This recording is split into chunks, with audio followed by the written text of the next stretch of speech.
3년의 그 시간도 베드로에게는 엄청난 인생의 변화의 시점이었을 거고, 마음에 기대감이 있고 즐거움과 기쁨이 있고 자신의 그 신분과 상황이 변한 것으로 인해서 그 마음이 어땠을까 한번 조금 상상해 보면 그리 나쁘지 않았겠다.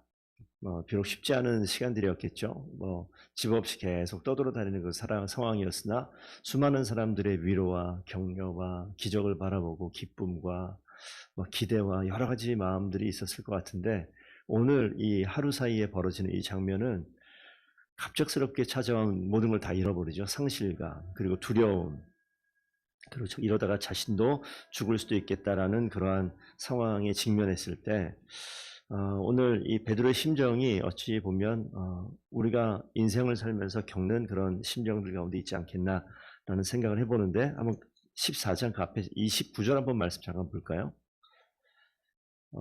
오늘 베드로의 감정 속으로 좀 들어가 보면 좋겠는데, 14장 29절 한번 읽어볼까요? 시작. 베드로가 여짜오되 다 버릴지라도 나는 그래야지 않겠나이다. 예수님께서 앞으로 나타날 상황들 마치 그림으로 본 것처럼 예견하는 장면 가운데 그 제자들이 다 당황스러워하죠. 그리고 모든 제자들이 배신하고 버린다라고 이야기할 때 베드로가 무슨 말을 했냐면, 모든 제자가 다 버릴지라도 나는 절대 그렇지 않겠습니다 라는 이야기를 했어요.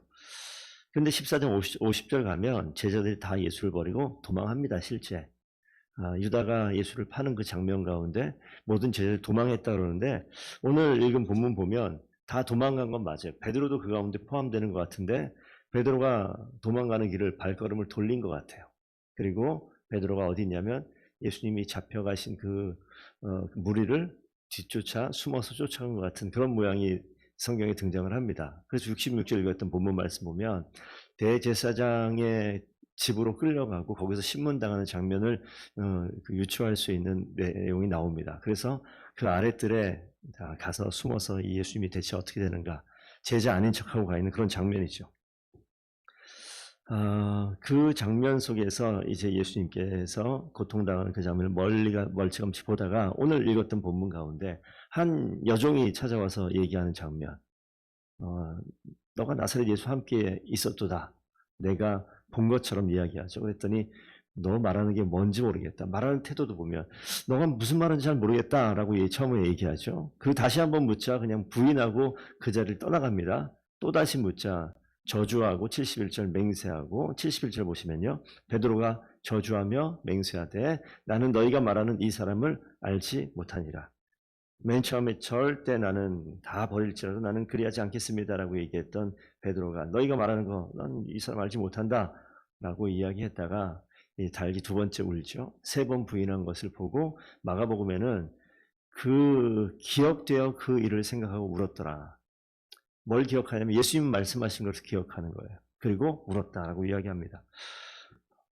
저는 그 다 버릴지라도 나는 절대 그렇지 않을 겁니다라고 얘기하는 이 베드로의 말이 허풍이라고 생각하지 않습니다. 진심이에요. 베드로가 정말 진심 어리게 얘기했는데 외부에 억압이 오고 위협이 오니까 두려워서 그 자리에서 배신의 자리를 선택했던 것이 베드로의 모습입니다. 만약 우리의 삶 가운데 하나님을 찬양하고 즐겁게 있는 그런 자리가 아니라 외부에 강한 억압이 오고 내가 목숨을 정말 빼앗길 것 같은 그러한 위협이 다가오고 두려움이 다가오게 되면 과연 어떻게 할 것인가.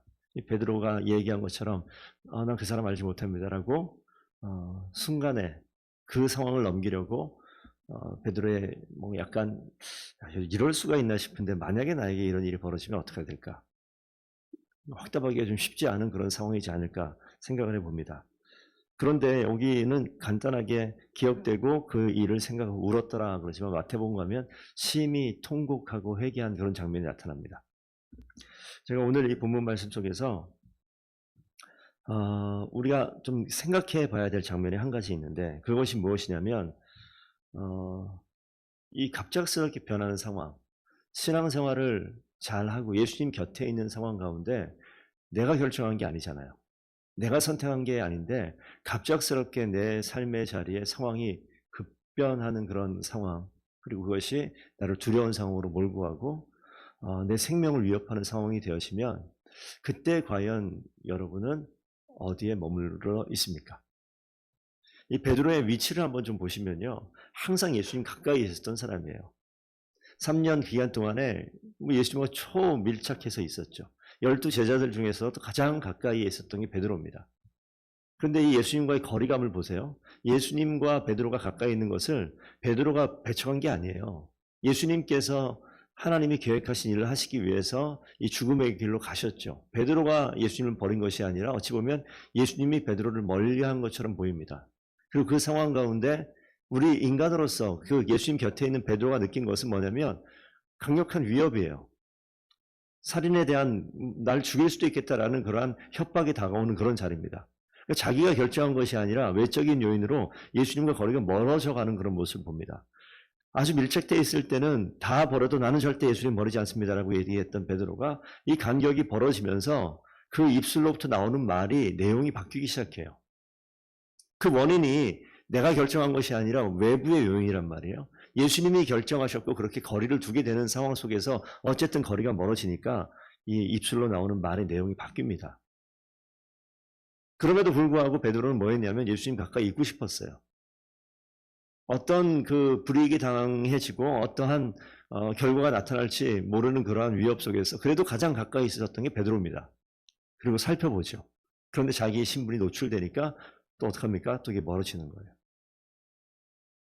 그러다가 이 자신이 이 간격이 멀어져 있는 예수님과 마음도 멀어지고 고백도 멀어진 것을 닭이 우는 그 소리 때문에 자신의 모습을 깨닫게 하는, 마치 전혀 인식하지 못하고 자기도 모르는 사이 흘러가고 있는 중간에 알람이 울리는 거야. 알람이. 너 지금 어디 있느냐라고 알람이 울리는 것이 베드로에게는 예수님 말씀하신 닭이 2번 울기 전에 3번 너가 나를 부인한다라고 얘기했었던 그 예수님의 말씀이 다시 한번 예수님의 말씀으로 가깝게 가는 그 장면을 만들고 있는 겁니다.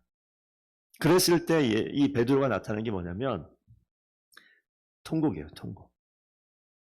이 통곡이라는 이 모습, 우리가 길 가다 갑자기 통곡하지 않아요. 우리가 다 울어보셨죠? 내가 평상시에 웃기도 하고 평범하게 아무 감정 없이 그냥 일상을 살고 있다가 내가 정말 눈물이 그냥 뚝뚝 흘러 나오고 막 벅차오르고 막 꺽꺽거리면서 우는 그 통곡하는 그 장면을 우리가 어떤 상황에서 경험을 해봤을 텐데 그게 그냥 시작되는 게 아니에요. 그렇잖아요. 통곡이라는 것이 그냥 시작되는 것이 아닙니다. 제가 베드로를 보면서 이 베드로가 이 인생이 사실 여기서 큰 전환점이 되어지는 장면인데 가까이에서 대하는 직면하는 게 정말 중요하겠다라는 생각을 해요. 베드로가 멀리 예수님을 떠난 것처럼 보이지만 가던 길을 돌이켜서 예수님 가까이로 옵니다. 그리고 가까이 오다가 더 이상 갈 수 없는 장면이 됐어요. 그리고 다시 부인하고 돌아서다가 그 마음을 예수님께서 베드로와 제자들을 간격을 두셨죠. 멀리 가셨죠. 죽음의 길을 가셔야 됐기 때문에. 그런데 이 자리를 돌이키는 것은 예수님이 하셨던 말씀이에요. 몸은 떨어져 있지만 베드로가 이 마음을 돌이키게 한 것은 베드로에게 하셨던 말씀이 이 마음에 머물러요. 베드로는 항상 예수님의 육신이 가까운, 몸이 가까운, 항상 가까이 있었던 사람인데 이 베드로가 이것이 멀어졌지만 하나님이신 예수님께서 주신 그 말씀이 베드로에게 가까이와 직면되는 장면이 있어요. 그것이 마음에 머물 때 그때 비로소 이것이 마음에 녹여지는 거예요. 주님의 말씀이 이 마음에 녹여지기 시작하면서 그가 통곡을 하기 시작합니다. 그 신앙생활 할 때 우리가 무엇이 가장 중요한가 오늘 이 상황을 놓고 보셔야 돼요. 우리는 교회와 가까운 그런 환경 속에서 사는 분들입니다. 주일에 기도하고요. 예배드리고 정해놓은 예배 시간에 와서 주님께 또 예배하고 기도하는 그런 사람들. 다른 어떤 일반 신앙이 없는 사람들에 비해서 우리는 정말 제자라고 얘기할 수 있을 만큼 주님을 만날 수 있는 환경에 가까이 있는 사람들입니다. 그런데 제가 묻고 싶은 질문은 모양은 알겠는데 여러분 내면의 마음이 주님과 가까이 있습니까? 주님이 하신 말씀이 내 가운데 가까이 와서 내 마음에 직면되어질 때 그때 나타나는 것이 하나님께서 감정을 녹여내고 베드로 깊은 곳에 있었던 눈물을 끄집어내서 통곡하게 만드는 거예요. 베드로가 이런 일이 없었으면 예수님께서 달게 2번 울기 전에 너가 3번 나를 부인할 것이다 라고 얘기했던 것을 귀담아 듣지 않고 그냥 흘려보내고 그냥 살았을지도 몰라요. 그런데 오늘 성경에 기록되기를 예수님 하신 말씀이 기억되어서 그 일을 생각하고 그리고 울었다 이렇게 표현되어 있어요. 그래서 우리가 하나님의 말씀을 쭉 그냥 들을 수 있고 볼 수 있습니다만 이것이 기억되어서 생각하고 내 마음의 감정을 열어내고 통곡하고 눈물 흘리는 이 장면이 베드로에게는 3년의 시간 동안에 없었을 수 있어요. 주님이 떠나간 것처럼 보이지만 주님의 육신으로는 떠나간 것처럼 실제 떠나갔죠. 가까이 있지 않죠. 그런데 주님이 떠나간 듯 보였는데 주님이 하셨던, 특별히 베드로에게 개인적으로 하셨던 그 말씀이 기억되고 생각나서 통곡하게 되어지는 이 시간을 지금 보내고 있습니다. 신앙생활하고 우리가 하나님께 가까이 간다라고 얘기할 때 가까이 가는 것은 정말 그런 거예요. 진짜 우리 주님께서 나에게 주신 말씀 앞에 가까이 가고 그것을 대면하고 직면하고 시간을 주고 마음에 녹여냈을 때 비로소 나타나는 이 변화가 있습니다. 그것을 오늘 이 베드로가 겪고 있는 거예요. 사실 이 장면, 이 상황, 이것은 모든 그리스도인들이 반드시 겪어야 되는 장면입니다. 주님께 가까이 직면하고 그것을 기억하고 생각하여 마음에 녹여내고 비로소 나타나는 변화. 그 이후에 나타나는 것이 사도행전 2장 14절에 베드로가 11사도와 함께 서서 소리 높여 이르되 내 말에 귀를 기울이라 라고 이야기할 때 지금은요 소리를 죽이고 숨고 그 자리를 떠나고 하던 베드로가 그 마음 가운데 주님이 주셨던 말씀을 기억하고 녹여내고 생각하여 이 감정이 뒤바뀌고 인생이 뒤바뀌는 변화가 있은 이후에 베드로는 변한다고요. 완전히 변한다고요. 베드로가 이렇게 기록되어 있지만 나머지 제자들도 이런 시간들이 반드시 있었겠다. 신앙생활하는 저희들도 이런 시간이 있잖아요. 주님 말씀이 내 인생 가까이에 찾아왔을 때 그것을 생각하고 기억하고 묵상하고 그 가운데 머물러서 주님께서 내 마음의 감정에 터치하시고 내 마음에 통곡하게 하시고 돌이키게 하시고 회개하게 하신 이후에 담대하게 바꿔서 베드로가 11사도와 함께 소리 높여 이르되 그 대중 앞에 소리를 높입니다. 오늘 마가복음 복음서에서는 소리를 높이는 것이 아니라 숨어요. 나를 알아올까 숨고 그 자리를 떠나던 베드로가 모든 대중 앞에 소리를 높여서 내가 여기 있다 소리를 높입니다. 그리고 내 말에 귀를 기울이라. 예수의 이야기라면 죽을 수 있는 그 상황에서 이제 죽음의 길을 마다하지 않고 소리를 높여서 내 말에 귀를 기울여. 누구 말입니까? 예수 그리스도 이야기를 선포하는 장면으로 바뀌는 이 베드로의 모습을 보게 됩니다.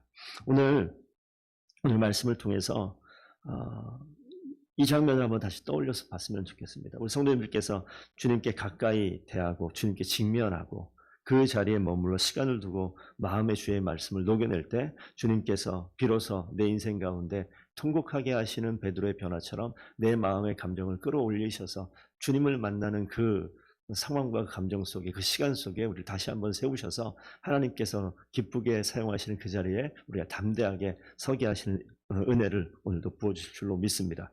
고린도서 10장 12절 말씀에 이렇게 써있죠. 그런즉 선줄로 생각하는 자는 넘어질까